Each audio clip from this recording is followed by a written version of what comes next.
Okay, first things first. I need to add a quick addendum to what I said in my last video about the Motor City machine guns and how the TNA running staff treated them last week. I've gone back and I rewatched the video that I made, and I feel I need to clarify something. When I get emotional or worked up about something like I did last week, I never mean any disrespect towards TNA when I go on a rant about something they do.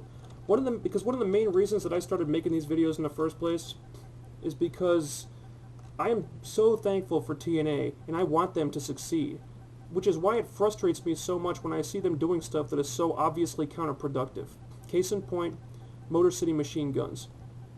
For a few weeks now, we've been hearing that these two guys had some heat on them backstage for one reason or another. Now, if the booking committee wanted to teach them a lesson with some type of disciplinary action, that is understandable. But when said disciplinary action has a destructive effect on your company by potentially hindering your most popular tag team's ability to draw money, that is what made me so angry. That is what I have a problem with. If you're so dead set on jobbing the machine guns out to Black Rain and Relic, have them do it on TNA Today. Or have them do it on Explosion, or at a house show or something. Do it in such a way that won't damage the machine guns' undeniable popularity. Because if the machine guns, who you've already stated move more merchandise than any other talent on your roster, don't remain popular, guess what happens? They stop selling merchandise and they stop drawing money for TNA. So in the future, if TNA management wants to discipline a certain talent, they need to do it in such a way that will not have an obviously negative effect on the company. And that is the point I was trying to make. I just really hate it when I see TNA do stuff like this, because it just reminds me of all the crap that WWE has done that has led to the sorry state of their product these days, which leads me to the second point of this video. I really wasn't planning to do this, because for a while I've been trying to get away from talking about the WWE so much, because my reviews kept running long, and I wanted to start focusing more on TNA, and frankly, I really don't think it's even necessary at this point, because WWE doesn't need me to criticize their product. They do a great job of insulting themselves.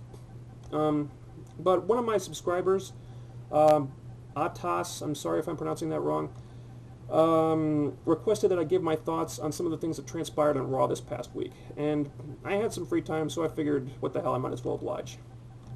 First of all, the meaningless strap that has become the Intercontinental Championship.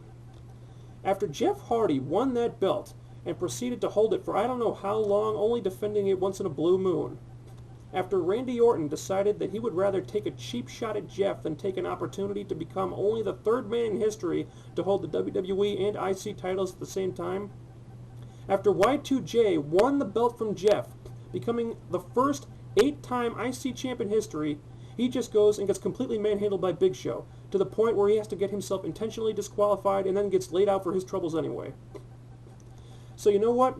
You might as well just take that IC title off of Y2J's waist and throw it in the trash next to the Hardcore title, the Cruiserweight title, both sets of tag team titles, because as far as the WWE is concerned, that is where it belongs. Because that strap isn't even worth the leather it's made out of anymore. Or, you know, plastic or rubber, whatever the hell it's made out of. I don't know. Next. Apparently, the London and Kendrick tag team, after getting basically squashed by Umaga, is in a handicap match no less, looks to be starting the process of breaking up. Now I have no idea why this is, since the Cruiserweight division has already been eliminated and there's not going to be anything for them to do.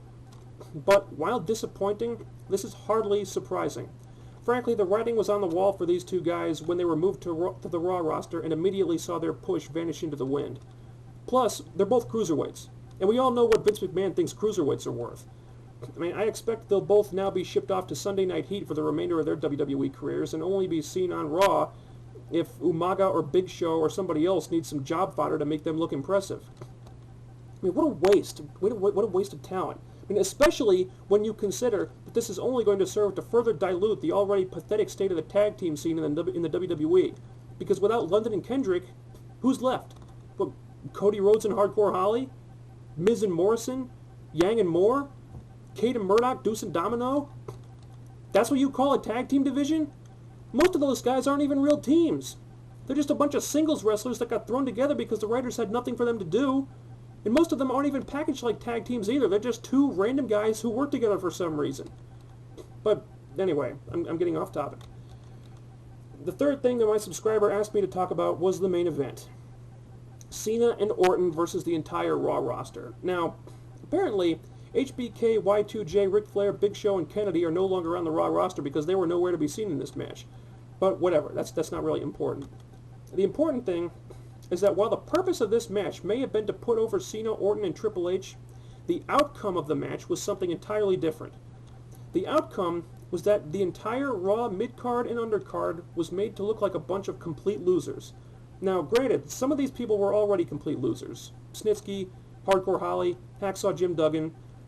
But then you went and buried a bunch of promising young stars that could actually be worth something someday. You know, Cody Rhodes, Paul Burchill, Carlito, I think Brian Kendrick was in there too. And the only guys who were protected out of that whole group of people were Bradshaw and Umaga. Now, what does that tell you? What does that say about the thought process of the WWE in regards to pushing the next generation of young potential stars? Where are all the hot new up-and-comers in the WWE, huh? They're getting fed to Umaga, or they're getting destroyed by Bradshaw, or they're getting crushed by Big Show 2 at a time.